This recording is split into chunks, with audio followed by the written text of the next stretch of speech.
defisiensi zat gizi yang berakibat panjang yang berkaitan dengan kesehatan anak, pertumbuhan anak, penyakit infeksi, dan kecerdasan anak seperti halnya karena serangan penyakit tertentu. Anak yang mengalami gizi kurang terutama pada tingkat berat atau gizi buruk mengalami hambatan pertumbuhan fisik dan perkembangan mental, daya tahan terhadap penyakit menurun sehingga meningkatkan angka kesakitan dan risiko kematian yang cukup tinggi. Masalah gizi atau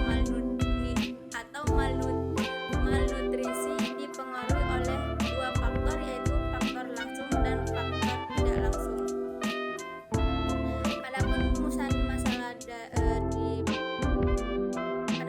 masalahnya itu, apakah ada hubungan pola makan dengan status gizi balita di wilayah kerja Puskesmas Kediri pada tahun 2020? Dan di sini pertanyaan penelitiannya, yang pertama, bagaimana hubungan antara pola makan dengan status gizi balita di wilayah kerja Puskesmas Kediri tahun 2020? Yang kedua, apakah terdapat hubungan antara pola makan dengan status gizi balita di wilayah kerja Puskesmas Kediri tahun 2020?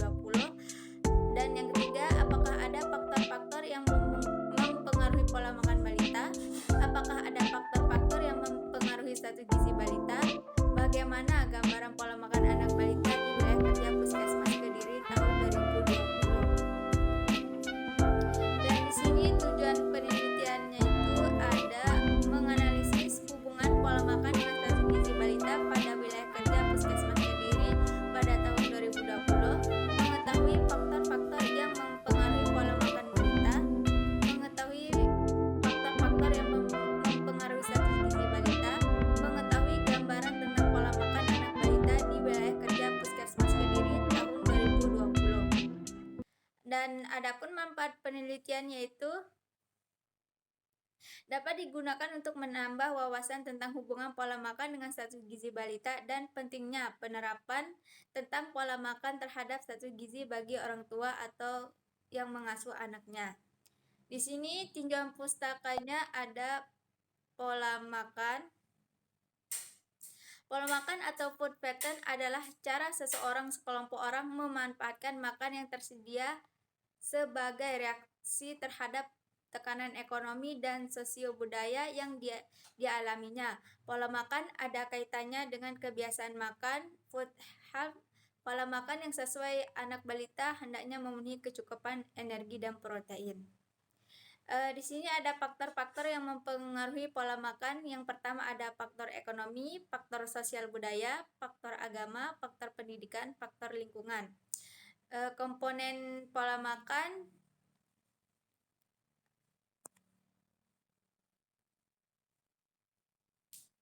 Komponen pola makan itu jenis makanan, frekuensi makan, jumlah makan.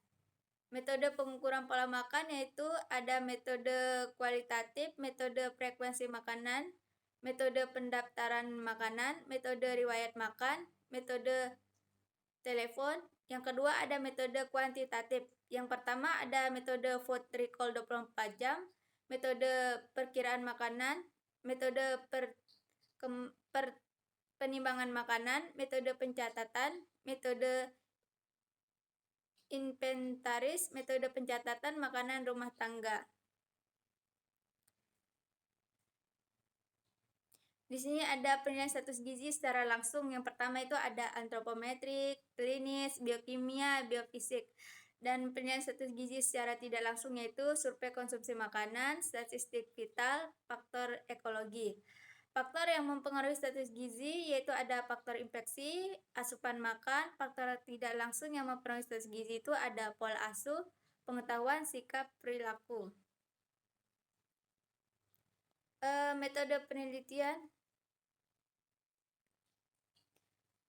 Di sini ada metode penelitian. Jenis penelitian yang digunakan adalah bersifat deskriptif analitik yang bertujuan untuk mengetahui hubungan antara pola makan dengan status gizi balita di wilayah kerja Puskesmas Kediri tahun 2020. Lokasi dan waktu penelitian. Penelitian dilaksanakan di wilayah kerja Puskesmas Kediri dan dilaksanakan pada tanggal 1 Maret 30 sampai dengan 30 Mei 2024. Di sini ada kerangka konsepnya. Variabel independennya itu pola makan, itu ada frekuensi makan, porsi makan, jenis makanan. Variabel dependennya itu status gizi, itu gizi buruk dan gizi baik. Hipotesisnya H0 tidak ada hubungan antara pola makan dengan status gizi balita di wilayah kerja Puskesmas Kediri tahun 2020. H1 ada hubungan antara pola makan dengan status gizi balita di wilayah kerja Puskesmas Kediri tahun 2020. Populasi dan sampel penelitiannya itu populasinya adalah penelitian semua anak balita di wilayah kerja Puskesmas Kediri di tahun 2020. Jumlah rata-rata balita yang ditimbang di Puskesmas Kediri pada bulan Januari sampai dengan Februari 300 balita.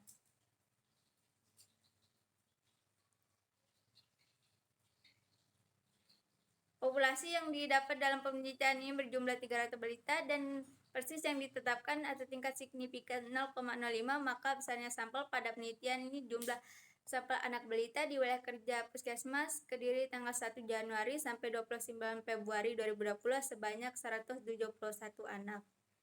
Metode pengumpulan data itu ada data primer, status gizi diperoleh dengan